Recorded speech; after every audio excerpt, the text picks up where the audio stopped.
République sont bien clairs. Je ne voudrais pas sortir de ma casquette de porte-parole du gouvernement, mais je voudrais quand même rappeler une partie de mon passé récent. N'oubliez pas que j'étais dans les G13, le groupe de 13 qui avait notamment milité pour de réformes électorales. Je me souviens que ici à Lubumbashi, nous sommes venus à l'époque rencontrer Moïse Katumbi pour lui faire part de nos propositions. Autant nous avions rencontré après le président de la République en dernier ressort pour lui faire part de réflexions que nous avions récoltées pour améliorer notre processus électoral. Dans les propositions qui ont été y compris endossées par Moïse Katumbi, qui était porté par nous dans le groupe de 13, y compris l'honorable Denis Sesanga. Je rappelle d'ailleurs, concernant l'honorable Denis Sesanga, j'espère que vous tous, vous avez suivi le compte-rendu du vendredi dernier, où le président de la République a condamné fortement les voies de fait qui ont été commises sur lui par des éléments de la police. Le vice-premier ministre aurait pu nous dire davantage sur le traitement qui leur a été réservé, parce que simplement, ce n'est pas de cette manière qu'on doit réagir, même lorsqu'il faut intervenir pour des manifestations. C'était une parenthèse pour vous montrer que nous savons faire la part des choses. Alors, nous étions ici, à Lubumbashi, où nous tous, nous avions endossé l'idée de faire la révision de la Constitution, notamment pour qu'on retourne au deuxième tour. Nous avons été voir le président de la République qui nous a reçus, je pense, à 2 reprises au Palais de la Nation, y compris pour lui faire le point pour que lui puisse l'endosser. Le seul groupe politique de l'époque qui ne nous avait pas reçus s'appelle FCC. Et nous avions plus ou moins fait l'unanimité sur le sujet. Alors aujourd'hui, moi, je me désole. Je ne sais pas si on veut faire la politique en termes de show. Je ne sais pas si c'est une forme de haine ou de aigreur qu'on veut développer vis-à-vis de la personne du président de la République, parce que je ne pense pas que les débats devraient encore se faire sur oui ou non on devait retoucher à notre Constitution. Denis Sesanga a été parmi les plus fervents avocats de cette révision. Et donc vouloir empêcher aux garants du bon fonctionnement des institutions d'user de son pouvoir constitutionnel, de dire que nous devons réfléchir. Les termes ont été dits à Kisangani, ils n'ont peut-être pas été bien compris. Le président de la République, ici à Lubumbashi, a été on ne peut plus clair sur le sujet.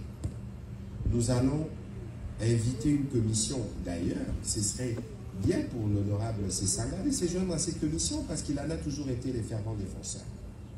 Peut-être qu'alors, s'il a des appréhensions, parce que je considère ici que c'est vraiment un débat où on a des appréhensions sur les calculs, sur les intentions du président de la République.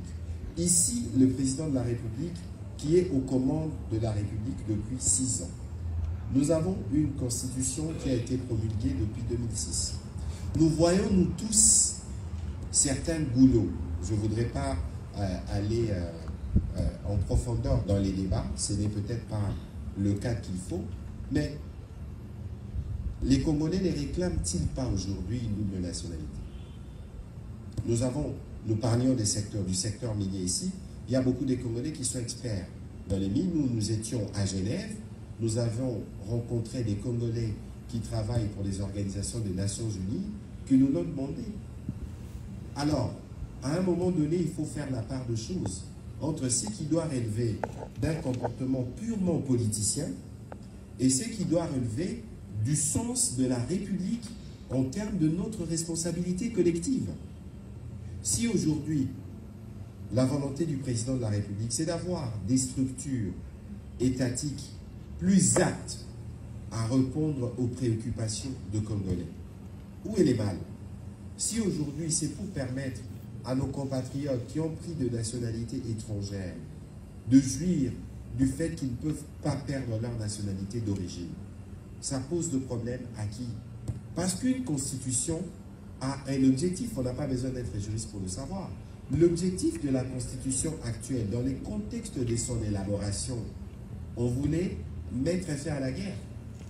On voulait nous assurer que toutes les parties prenantes à la guerre peuvent contribuer à la gestion du pays. Mais aujourd'hui, qui ne s'énerve pas de voir que nous avons par exemple 700 partis politiques? Lorsque vous avez suivi les résultats des états généraux de la justice, on estime qu'il y a des articles qui peuvent être retouchés. Alors ici, il faut nous sortir de haine, nous sortir des aigreurs, nous sortir du côté envieux ou du côté ambitieux à outrance, devenir président de la République à tout prix, pour ne pas empêcher aux Congolais d'avoir accès à des éléments d'information qui ressortiront de la commission qui sera mise en place et qui leur permettront de juger. Pourquoi vous voulez priver des Congolais du droit d'évaluer le texte mère qui nous régit si ces textes posent des problèmes pour certaines questions qui nous sont prioritaires? Alors il faut dépolitiser, dépassionner les débats. Il faut éviter d'aller dans des procès d'intention. Nous sommes en début de mandat. Le président de la République a encore 4 ans. Alors il faut éviter de lui prêter des intentions. Ici, l'idée, et c'est clairement exprimé, l'année prochaine, c'est dans quelques mois, une commission sera mise en place pour tous les compatriotes qui ont des idées, y compris pour dire non. Parce qu'ici, virtuellement, on veut dire non parce qu'on pense qu'on veut toucher un article. Mais la Constitution, ce n'est pas qu'un seul article.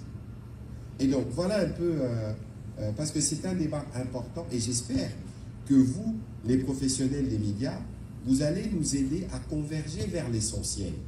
Parce que l'objectif ici, c'est de nous assurer que nous avons des institutions qui sont plus fortes et des institutions qui sont plus à même de répondre aux défis des compatriotes. Le président de la République vous l'a dit, son souci, ce n'est pas de s'éterniser au pouvoir, mais c'est d'être sûr qu'après son passage, qu'il rende la tâche plus facile à celui qui lui succédera et qui soit en mesure de vivre dans ce pays. Mais qu'est-ce qu'il y a d'anormal dans ce que le président de la République souhaite? Parce que c'est lui qui a la charge de conduire les destins de ce pays. Alors, on ne va pas aller dans davantage sur les sujets pour éviter d'inutiles polémiques, mais je pense que c'était un rappel qui était important. Aujourd'hui, ce que je vois, c'est un acharnement sur le président de la République et on veut prendre prétexte sur la Constitution parce que par le passé, tout le monde a réclamé à un moment ou à un autre de retoucher cette Constitution, ne fût-ce que pour amener les deuxièmes tours à l'élection présidentielle et les déclarations sont publiques. Je n'en dirai pas plus. On va, je pense, terminer par là cet exercice de redevabilité. Monsieur le ministre de Mines, est-ce que vous avez un dernier commentaire pour ce qui vous concerne avant que nous puissions clôturer cet exercice de redevabilité?